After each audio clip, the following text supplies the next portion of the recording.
Movie शुरू होते ही हमें हाई स्कूल ग्रुप के कुछ बच्चों को दिखाया गया जो ट्रेन स्टेशन के ट्रिप पर आए हुए हैं। दरअसल ये एक टूर कंडक्ट कर रहे हैं जिसका नाम था काजुया टकाची। वो बहुत ही एक्साइटमेंट में आकर सभी बच्चों को बुलेट ट्रेन की इंपॉर्टेंस बताते हैं और उन इंजीनियरिंग प्रोसेस के बारे में बताने लग गए जो इन ट्रेन्स को चलाने के लिए खास जरूरी माने जाते हैं। टूर के लास्ट सीन पर कुछ स्टूडेंट्स उनसे कुछ सवाल करते हैं कि आपने ट्रेन पायलट बनने के बजाय ट्रेन कंडक्टर बनना ही क्यों चॉइस रखी। टकाची हल्का सा मुस्कुराकर जवाब देते हैं कि मुझे सबकी जरूरतें पूरी करना, पैसेंजर्स को इकट्ठा करना बहुत अच्छा लगता है और वजह भी यही है कि मैं अपने काम में बहुत ही ज्यादा माहिर हूँ। हायाबुसा 60 नाम की ट्रेन प्लेटफॉर्म पर आ पहुंचती है। इसी ट्रेन में वो सभी हाई स्कूल स्टूडेंट्स का ग्रुप भी जाने वाला था जो एजुकेशनल ट्रिप में ज्वाइन हुए थे। सारे के सारे बच्चे काफी ज्यादा एक्साइटेड थे, लेकिन हम देख पाते हैं कि उन्हीं सब बच्चों में से एक बच्ची जिसका नाम यूजिकी था वो बहुत ही कम एक्साइटेड में थी।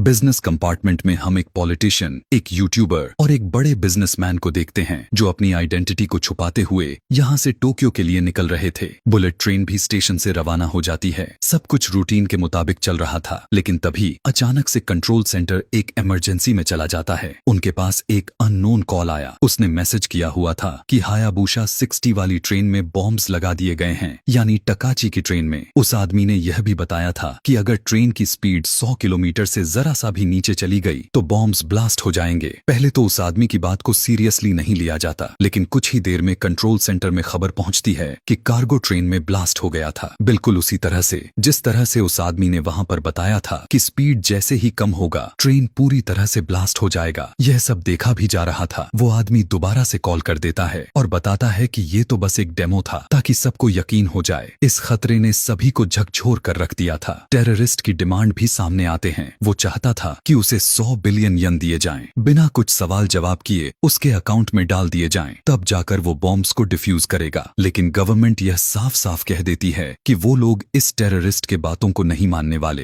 क्योंकि जापान की पॉलिसी ये है कि वो कभी टेररिस्ट से नेगोशिएट तो करना दूर की बात है, वो उन्हें जान से मार देते हैं और उनकी डिमांड भी पूरी नहीं करने वाले। यह खबर शहर में फैलते ही बहुत ही ज्यादा पैनिक आ जाता है, क्योंकि हजारों लोग जो उस ट्रेन के अंदर सफर कर रहे थे उन सभी की फैमिलीज बहुत ही ज्यादा परेशान हो जाती है। ट्रेन के अंदर भी जो लोग असली मुसीबत में फंस चुके थे उनके अंदर भी पैनिक फैल जाता है। मगर इसी दौरान वही यूट्यूबर जो उसी ट्रेन के अंदर सवार हुआ था अपना सोशल मीडिया प्लेटफॉर्म को यूज करता है। वो दरअसल एक ऑनलाइन पोर्टल बनाता है जहां लोग डोनेशंस दे सके और टेररिस्ट की मांगी हुई अमाउंट को इकट्ठी की जा सके, क्योंकि गवर्नमेंट ने उस अननोन आदमी जिसने बॉम्ब लगाया हुआ था उसे कुछ भी देने से मना कर दी थी। हैरानी की बात तो यह था कि पूरी जापान के लोगों ने डोनेशंस देना शुरू कर दिया और एक के बाद एक करके पैसे पे पैसे आने लग जाते हैं। आने वाले हर डोनेशन की स्क्रीनशॉट और अकाउंट का बैलेंस अपने अकाउंट में लगातार शेयर करते चला जाता है। इसी दौरान ट्रेन में सभी बातें कर रहे थे कि आखिर वो कौन हो सकता है जिसने बॉम्ब को लगाया होगा। सबको यही लग रहा था कि बॉम्ब लगाने वालों में से एक आदमी जरूर इसी ट्रेन में हो सकता है, और यहाँ पर शक जाता है एक मास्क पहने हुए इंसान पर, क्योंकि जब सभी लोग पैनिक हुए जा रहे थे तो वो बहुत ही आराम से अपना लंच कर रहा था। यहाँ पर पास्ट की कहानी के बारे में पता चलती है कि उसकी एयरक्राफ्ट रिपेयर की एक कंपनी थी। कुछ अरसे पहले उनकी कंपनी ने एक हेलीकॉप्टर को रिपेयर किया हुआ था, लेकिन किसी एक इंसान की लापरवाही की वजह से वो हेलीकॉप्टर सही नहीं हो पाया। उसी हेलीकॉप्टर में काफी सारे स्टूडेंट्स ने सवार हुए तो अचानक से वो हेलीकॉप्टर क्रैश होकर ब्लास्ट हो गया, जिसकी वजह से उसको और उसके कंपनी को बहुत ही भारी नुकसान उठाना पड़ा। और तब से लोग उसे नफरत करने लग गए। जब लोग उसे पहचान लेते हैं तो ज्यादा गुस्से में आ जाते हैं। ये आदमी जो पहले से ही परेशान था वो डिप्रेशन में आ जाता है, मगर उसी के पास बैठी हुई पॉलिटिशियन जिनके ऊपर भी आजकल बहुत सारे स्कैंडल्स बने पड़े थे वो उसे सहारा देते हैं, उसकी जान बचाते हैं और उसे बताते हैं स्कैंडल्स लोग एक ना एक दिन भूल जाते हैं। इसी पैनिक के दौरान में यहाँ पर एक लड़की आ जाती है, वही स्टूडेंट जिसका नाम यूजिकी, जो मूवी के शुरुआत से ही काफी अजीब लग रही थी। पता चलता है कि बॉम्ब्स को लगाने वाला कोई और नहीं बल्कि यूजिकी खुद है। हाँ, हम सही सुन रहे हैं। एक स्कूल की बच्ची ने यह इतना बड़ा प्लान किया हुआ था, वो भी सिर्फ अपने डैड से बदला लेने के लिए। यूजिकी के डैड एक रिटायर्ड पुलिस ऑफिसर थे और एक एब्यूजिव डैड भी थे, यानी वो यूजिकी के साथ अच्छा बर्ताव नहीं रख रहे थे। उससे मारपीट करना, उसे बुरा भला कह देना, इस तरह की आदतें यूजिकी को परेशान कर रखा था। उन्होंने यूजिकी को बहुत ही टॉर्चर किया हुआ था, यहाँ तक कि इन्होंने यूजिकी को लड़की होने पर ताने भी दिए। यूजिकी की मॉम के डेथ के बाद वो बिल्कुल अकेली पड़ गई थी। उसे तब नफरत हो जाया करती थी जब जब उसके डैड उससे झूठी बहादुरी के किस्से सुनाया करते थे। वो जानती थी कि उसके डैड को एक झूठी हीरो की इमेज मिली हुई थी, जो दरअसल 1975 में जब एक ट्रेन में बॉम्ब को ब्लास्ट किया गया था, उस टाइम में भी ठीक ऐसा ही एक बुलेट ट्रेन का केस सामने निकल कर आया हुआ था। उस ट्रेन एक्सप्लोजन में बहुत सारे लोग मारे गए थे और जिसने यह सब किया हुआ था, पता चलने पर जब पुलिस उसे ट्रैक करते हुए उसके घर तक पहुंच गई तो उसने खुद को ही बॉम्ब से ही उड़ा दिया। गवर्नमेंट अपने लोगों को यह नहीं दिखाना चाहती थी कि वो लोग टेररिस्ट को पकड़ने में नाकामयाब रह गए, इसीलिए उन्होंने झूठी खबर फैलाई कि यूजिकी के डैड ने उसे मारा है। यही वजह भी थे कि यूजिकी के डैड को एक हीरो मॉडल में तराश दिया गया था। यूजिकी के डैड की सारे के सारे दुनिया शाबाशी देने लग गए, लेकिन सारा सच जानती थी और वो यह सच सबके सामने लाना चाहती थी। उसके डैड को जहां पूरी दुनिया हीरो समझती थी, वो सभी को यह बताना चाहती थी कि असल में उसके डैड कैसे और किस तरह के इंसान हैं। उसे तो अपने डैड से उसके साथ हुए उनके पूरे रवैया को बदला लेना था, इसीलिए उसने इतना बड़ा प्लान बना दिया और जाकर उसी टेररिस्ट के बेटे से मिली जिसने अपने आप को खुद बॉम्ब से उड़ा लिया था। वो आदमी भी अपने डैड के मौत का बदला गवर्नमेंट से लेना चाहता था, इसीलिए वो भी प्लान में शामिल हो गया और उसने खुद ही बॉम्ब को बनाया और उसी ने उस ट्रेन्स में बॉम्ब्स लगा दिए। यूजिकी पैसेंजर्स से कहने लग जाती है कि मैं आप लोगों को एक ऑप्शन देती हूँ, आप लोगों में से कोई भी एक उठकर मेरा मर्डर कर दे, क्योंकि ये सारे के सारे बॉम्ब्स मेरे दिल में लगे हुए पेसमेकर के साथ अटैच हैं। जैसे ही मैं मरूंगी ये सभी बॉम्ब ऑटोमेटिकली डिफ्यूज हो जाएंगे। उसकी पूरी कहानी को सुनते हुए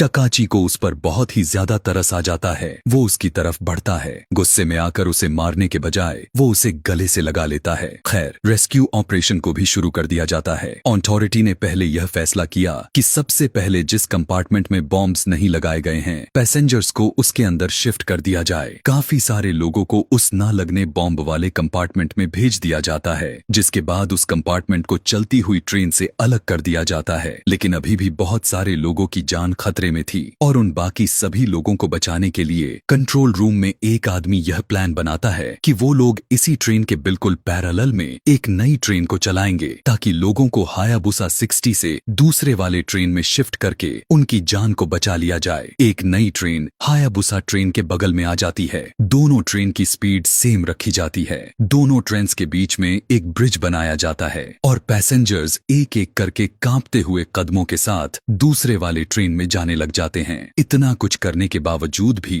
9 पैसेंजर्स थे जो इसी ट्रेन में फंसे हुए थे। वो ट्रेन भी टोक्यो की तरफ काफी रफ्तार में बढ़ रही थी और उसी दिन टोक्यो स्टेशन भी बंद पड़ा हुआ था, क्योंकि टोक्यो स्टेशन पर कंस्ट्रक्शंस चल रही थी। वक्त बहुत ही कम हो चुका था। ट्रेन की स्पीड कम करते तो मारे जाते और अगर टोक्यो स्टेशन पर जाकर ट्रेन को रोकते तो और भी ज्यादा लोग मारे जाते और साथ में सारा टोक्यो स्टेशन भी तबाह हो जाता।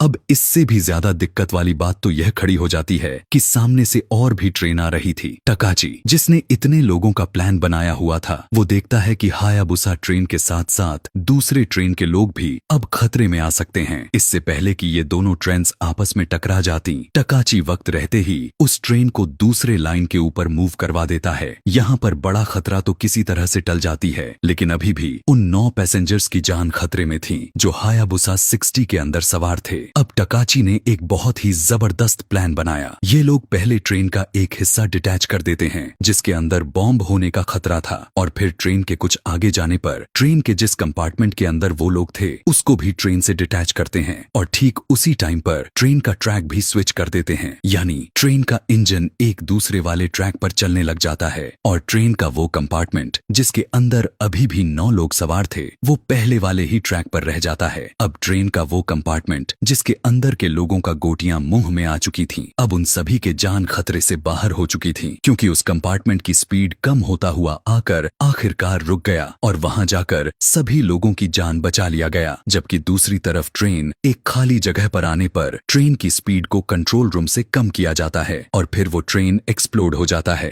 धमाका इतना बड़ा होता है कि ट्रेन की चीथड़े उड़ जाते हैं। लेकिन अच्छी बात तो यह थी कि इस बड़े से हमले में किसी का कोई नुकसान नहीं होता और इतने में ही यूजुकी को पकड़ने के लिए यहाँ पर पुलिस भी पहुंच जाती है। वो लोग यूजुकी से सवाल करते हैं कि क्या तुम्हें कोई गिल्ट भी है और क्या तुम अपने सफाई में कुछ कहना चाहोगी। लेकिन यहाँ पर यूजुकी बिल्कुल चुप रहती है, बल्कि वो अपने कांपते हुए हाथ को आगे कर देती है ताकि उसे हथकड़ी पहनाकर उसे अरेस्ट कर लिया जाए। टकाची का असिस्टेंट कंडक्टर, जो इस पूरे पैनिक दुर्घटना के अंदर जख्मी हुआ था, उसे हॉस्पिटल पहुंचा दिया जाता है। जबकि यहाँ टकाची के साथ वो यूट्यूबर दोनों सबके सामने हीरो बनकर आ जाते हैं। उन्होंने जिस तरह से इन सारी कंडीशन को संभाला हुआ था, सच में वो हीरो बन गए थे। आखिरकार सभी लोगों की जान बचा ली जाती है और इसी के साथ ये कहानी भी यहाँ पर खत्म हो जाती है। ऐसे ही और भी मूवी एक्सप्लेनेशन वीडियोस देखने के लिए कमेंट में नेक्स्ट लिखना ना भूलें। Thanks for watching.